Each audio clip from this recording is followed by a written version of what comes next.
amigos.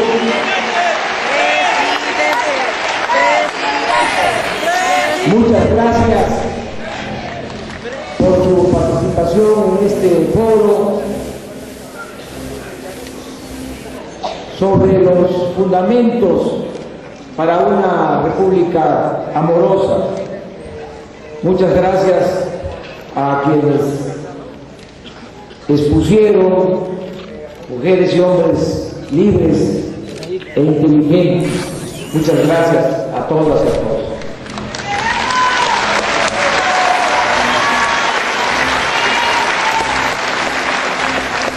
Como he venido sosteniendo, la decadencia que padecemos se ha producido tanto por la falta de oportunidades de empleo, estudio y otros satisfactores básicos, como por la pérdida de valores culturales, morales y espirituales.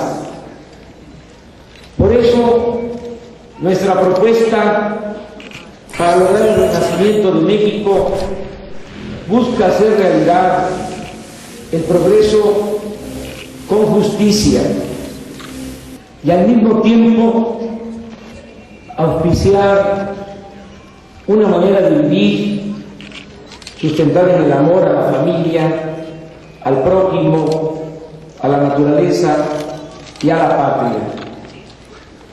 Cuando hablamos de una república amorosa con dimensión social y grandeza espiritual, estamos proponiendo regenerar la vida pública de México mediante una nueva forma de hacer política, aplicando en prudente armonía 3 ideas rectoras: la honestidad, la justicia y el amor. Honestidad y justicia para mejorar las condiciones de vida y alcanzar la tranquilidad y la paz pública. El amor para promover el bien y lograr la felicidad. La honestidad es una virtud que aún poseemos, que se tiene, que es la herencia de los pueblos que representan todo el mosaico cultural de nuestro país, los que mantienen principios, valores de la gran civilización mesoamericana. Como aquí se dijo, en los pueblos indígenas de nuestro país existe una reserva de valores que nos pueden permitir la regeneración de la vida pública de nuestro país. Digo esto porque por una modernidad malentendida y también por el racismo y por la imposición se han querido soslayar los valores que hay en nuestros pueblos, las comunidades indígenas, las comunidades campesinas. Tenemos muchos valores en nuestro país, pero no se les exalta. Es cosa, por eso, de revalorar lo que significa la honestidad, darle su lugar, ponerlo en el centro del debate público y aplicarla como principio básico para la regeneración nacional.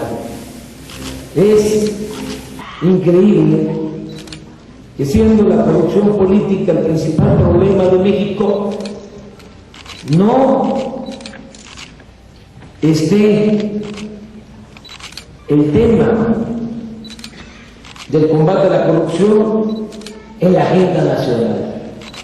No se habla de este asunto y ha sido la corrupción política lo que más ha dañado a nuestra nación.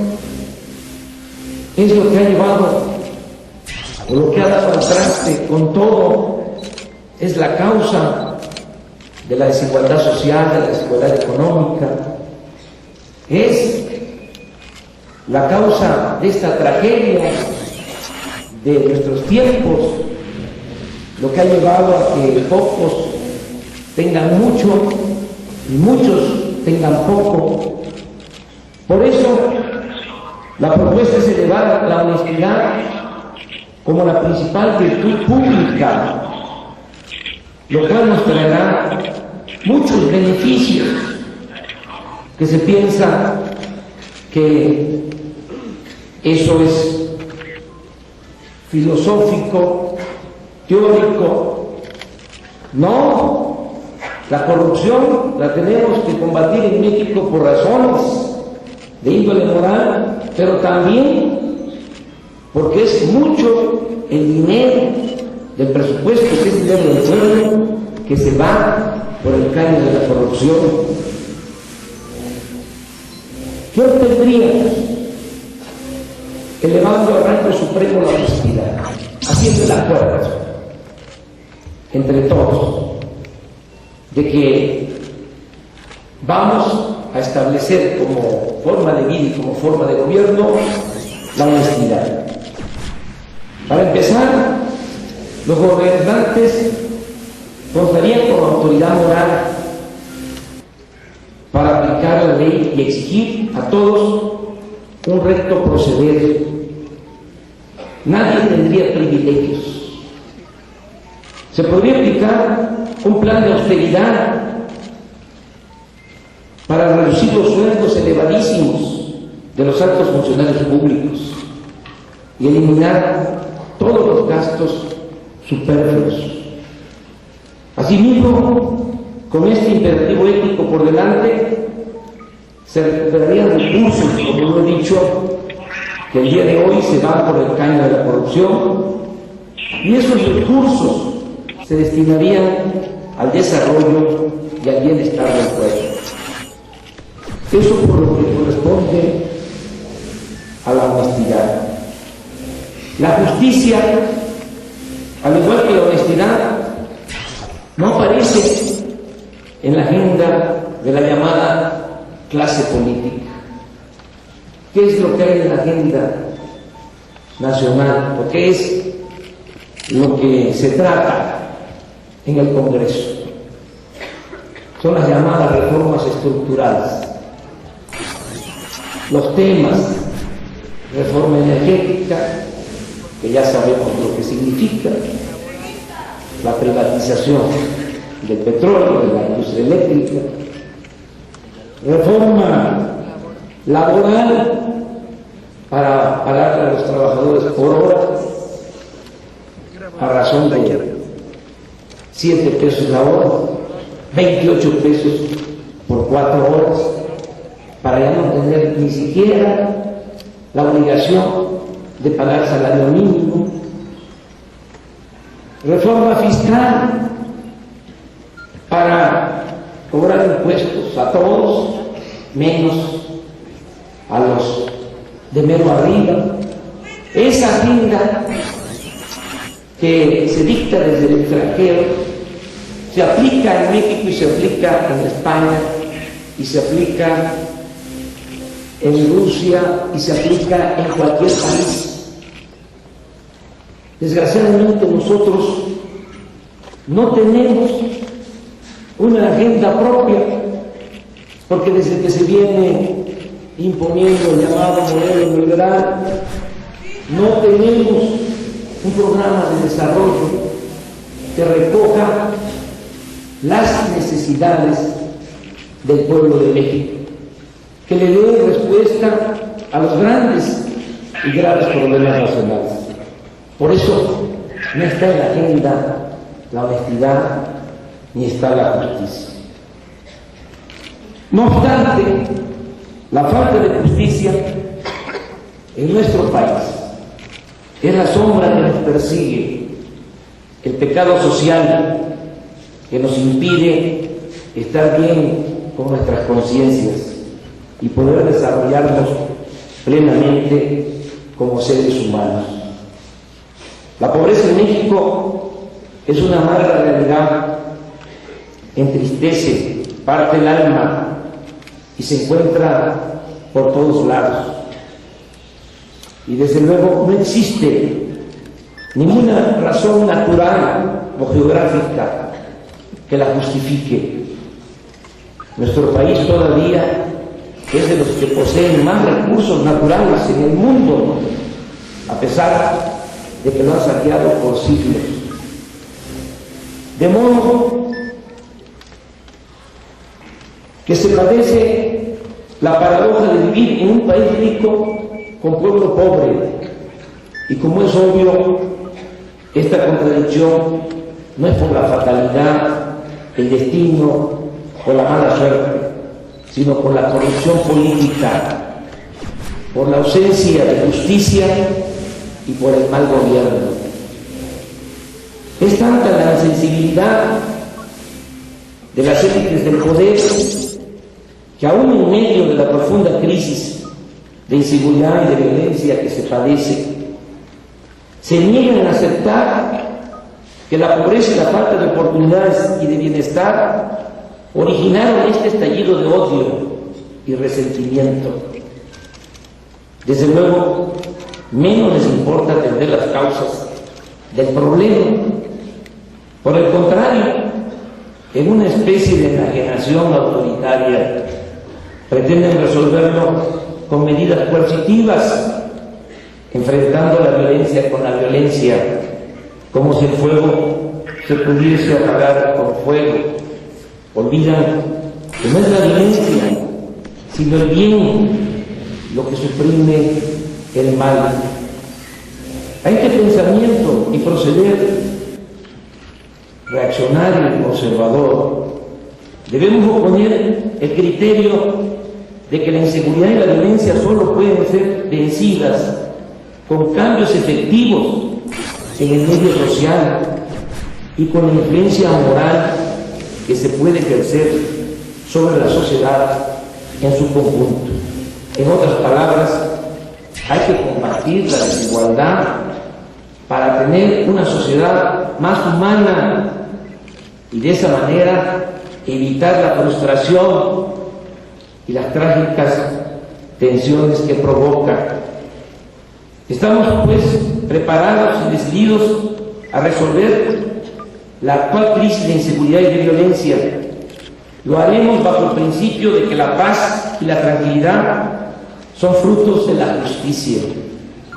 La solución de fondo, la más eficaz, la más humana, pasa por enfrentar el problema del desempleo, de la falta de trabajo, pasa por enfrentar la pobreza, la desintegración familiar, la pérdida de valores y por incorporar a los jóvenes al trabajo y al estudio.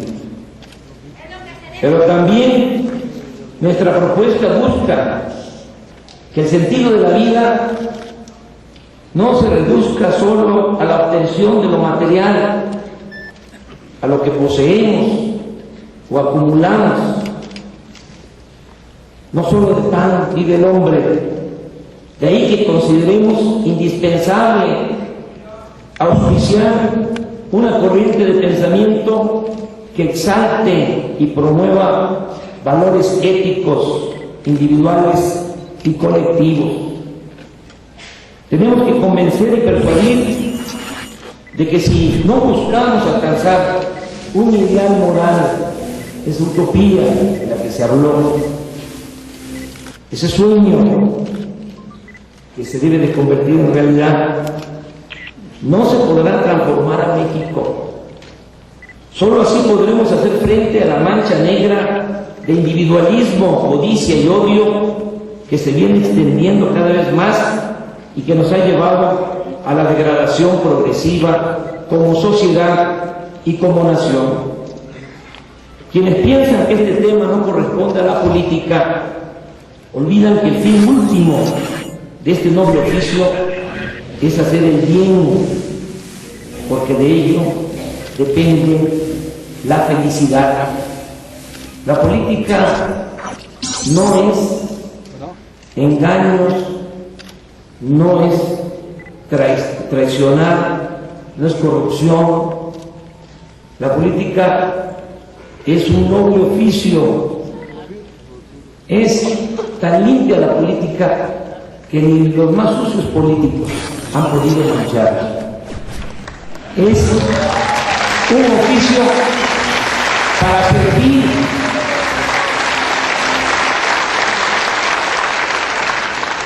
Nuestra propuesta implica enaltecer por eso todo lo bueno que hay en los seres humanos y fortalecer los valores cívicos que hacen que la convivencia sea digna y respetuosa. Aquí hago un paréntesis para insistir sobre el por qué el tema principal de la política debe ser el buscar la felicidad del pueblo. Ya está establecido en otras naciones. En la Constitución de Estados Unidos hay un artículo principal, fundamental, que habla de que se tiene que buscar la felicidad del pueblo para el fortalecimiento de la unión. En la Constitución francesa de finales del siglo XVIII, lo mismo objetivo es buscar la felicidad del pueblo. En nuestra Constitución de la Paz Civiliana, en 1814, se garantizaba el derecho del pueblo a la felicidad. Por eso tenemos que pensar que la política sí tiene ese objetivo. En esencia es el fin último, lograr la felicidad del pueblo. El propósito es contribuir en la formación de mujeres y hombres buenos y felices, con la premisa de que ser bueno es el único modo de ser dichoso. El que tiene la conciencia tranquila duerme bien, vive contento. La felicidad no se logra acumulando riquezas, títulos o fama, sino estando bien con nuestras conciencias, con nosotros mismos y con el prójimo.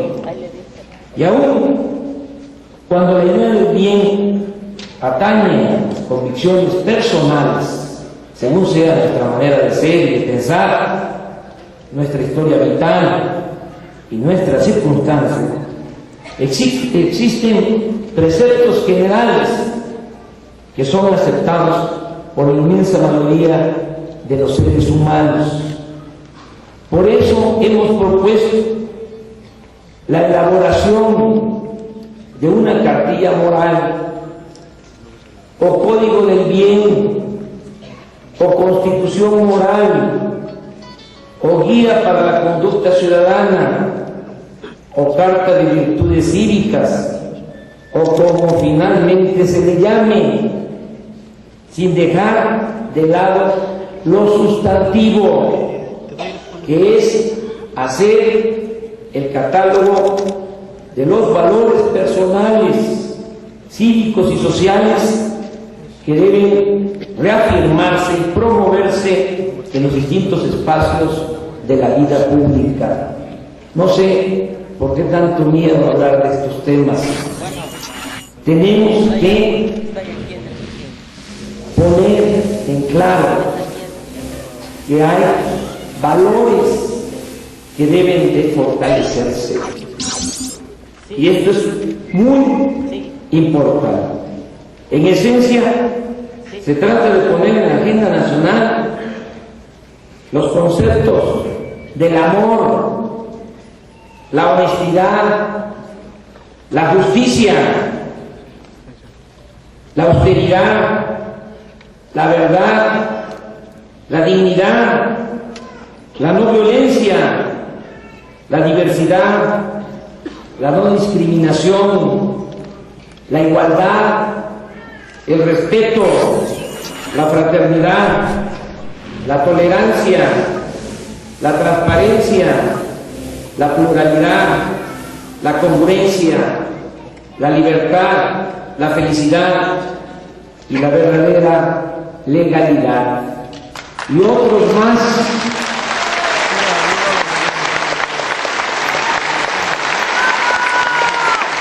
En consecuencia, hoy aquí en Puebla se da a conocer, va a entregar después de este acto la convocatoria para elaborar con la participación de todas y de todos el documento con los preceptos básicos que serán las bases para una convivencia futura sustentada en el amor y en hacer el bien para alcanzar la verdadera felicidad.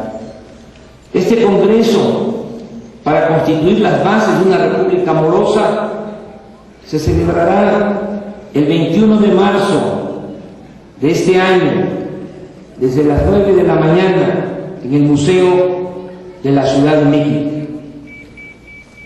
En el comité organizador han decidido participar Alfredo López Austin, Laura Esquilén, Gabriel Vargas, Raquel Cerú, Hugo Gutiérrez Vega, Enrique Duce, Manuel Pérez Rocha, Emma Laura Manjarres, Julio Brogna, Ernesto Lamoglia, Pedro Mendoza, Pío Bautista Ruiz, Horacio Alcántara, Luisa Cortés y José Luis Marín. Se está haciendo esta convocatoria.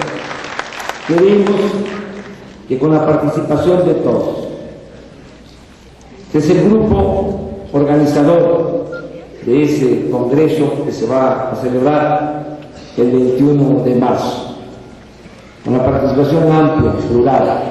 Ya vimos aquí lo que pueden aportar las comunidades indígenas y escuchamos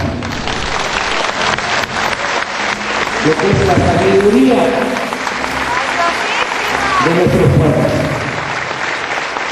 Una convocatoria abierta a la participación de todas y de todos, madres, padres de familia, jóvenes, ancianos, venerables de comunidades indígenas, filósofos, sociólogos, antropólogos, psicólogos, pedagogos, de todas las disciplinas, mujeres, hombres, libres, conscientes, con el interés de regenerar la vida pública de nuestro país. Vamos pues, entre todos, a lograr el renacimiento de México. Yo termino diciendo que a veces se nos pregunta, y quiero que se sepa qué opino. Creo que ser de izquierda en la actualidad, en nuestros tiempos, es ser honesto.